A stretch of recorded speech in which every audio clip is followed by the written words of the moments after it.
What's good, YouTube? It's your boy Show back with another video. Now, I want to be doing a new series. I want to be talking about mentors and senseis in anime. Now, this obviously comes with a lot of famous ones like Kakashi, Gojo, but today we're gonna be starting one that's kind of a little bit interesting. We're gonna start with Iroh, because me specifically, I don't really count Avatar as an anime, but it is an anime. If you've watched it, you kind of understand what I'm saying. It in itself, to me, deserves to be in its own league. It's a cartoon that is so above the rest that it's just legendary by all standards. So that's why I want to kick off this new series with this, simply because the character in question today is a great character and the show is a great show, and there's a lot of real world principles to the teachings in the show. If you guys want me to cover your sensei, just let me know down below and I'll have a video guys soon. Just let me know who you want. It has to be a mentor or a sensei in some form of animation.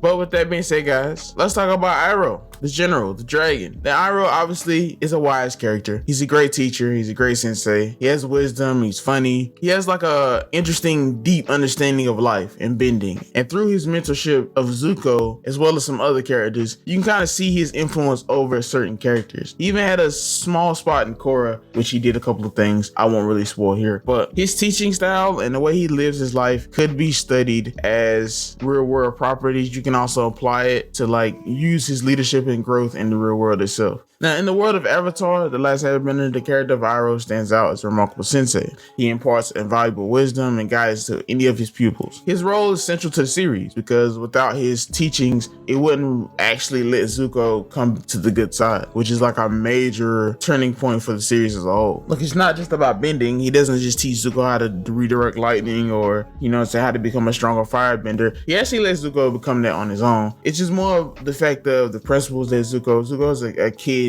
who is also a very interesting character. I want to do a video on one day. He's an interesting kid though. He's banished from his homeland. He's scarred. His father practically hates him, and his little sister is the favorite of the family at this time. And he basically has no one but his uncle. He doesn't really see that his uncle is always on his side. He doesn't really see how much his uncle is putting in work for him. But Iroh is always there to lend the ear, to lend his aid. And eventually it causes Zuko to finally hear all the teachings that Iroh has imparted in him and kind of become a better person. Now, like I said before, he's not defined only by his bending abilities. There's a story in Airbender where they talked about him killing a dragon, and it's revealed later on in the show that he did not kill the dragon. In turn, he really learned with the dragon. He danced with the dragon. It shows really his compassion, because yes, in the beginning he was general of the Fire Nation, and that's like his birthright. He grew up with that, but the death of his son really changed him. Like, obviously he has a deep lineage. He's a royal family member of the Fire Nation. He is the older brother of Ozai, who's basically the main big bad in all of Airbender Part 1. He's the son of Azulon. He was a renowned military general in his time. He earned the title of Dragon of the West. He led the Fire Nation to a number of victories in the 100-Year War, but a pivotal event done by Sensei Sage changed the course of his life forever. He had a tragic loss. He suffered a personal tragedy. His son, Lu Ten, was killed at that siege. That loss had a profound impact on him, and it led to his transformation to being a more spiritual person. He started seeking out more than just destroying Salt to heal. He was a man crushed because his only son pretty much died. It leads to a very powerful relationship with Zuko later, because he feels like Zuko is not necessarily a replacement son, but he feels like Zuko is, an image of his son, and if he can save Zuko, it could have been like saving his son. This is like one of the saddest moments in the whole entire show, because the voice actor of Iroh passed away, sadly. The voice actor's name was named Mako. I don't want to try to pronounce the last name because I don't want to kind of be disrespectful, but not knowing how to say it. He was highly respected. He was highly accomplished,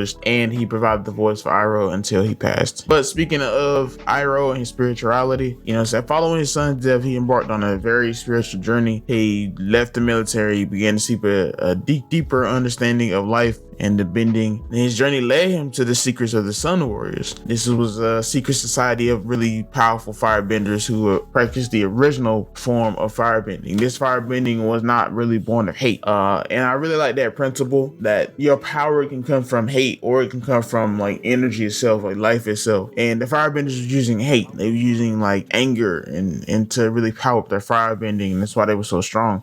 but in reality, it's not the strongest form. It's not the pure form. It's corrupted. Iroh is often seen enjoying a cup of tea. You know what I'm saying? And it's really kind of something that balances his character out. He's also a Pasho player. Iroh's philosophy is deeply influenced by his spiritual journey, though, and his personal experiences. He emphasizes concepts like balance, inner peace, and basically in understanding your true self. He has a lot of amazing like one-liners and quotes. His character in itself provides a brief window into Avatar. It's a testament to the series of how deep, how complex it can actually go. Like, he undergoes significant personal growth, transformation, evolving from a former military general into a wise, compassionate mentor. His journey and teachings make him one of the most beloved and iconic characters on the show. If you watch Avatar, you cannot forget Iroh. He is like probably one of the best characters that has ever been written, in my opinion. His qualities as a sensei are not just confined to the fictional world, as I mentioned earlier. You know what I'm saying? They have real world applications. It shows you that growth is possible. You can be the worst person, but as long as you work on yourself, as long as you find your spirituality, you can grow. Be wise, be kind. You know what I'm saying? It's like a blueprint to being a better person. His ability to inspire and guide his students towards self-discovery sets a very high standard for what it means to be a really, really great sensei. Now, obviously, there is a lot of other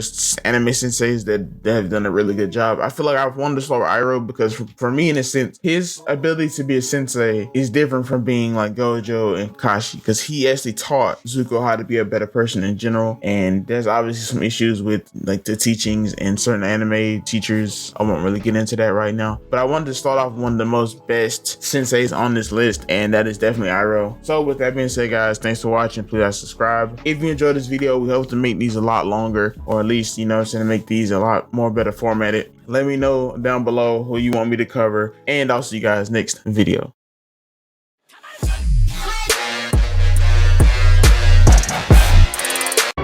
これがレクイエム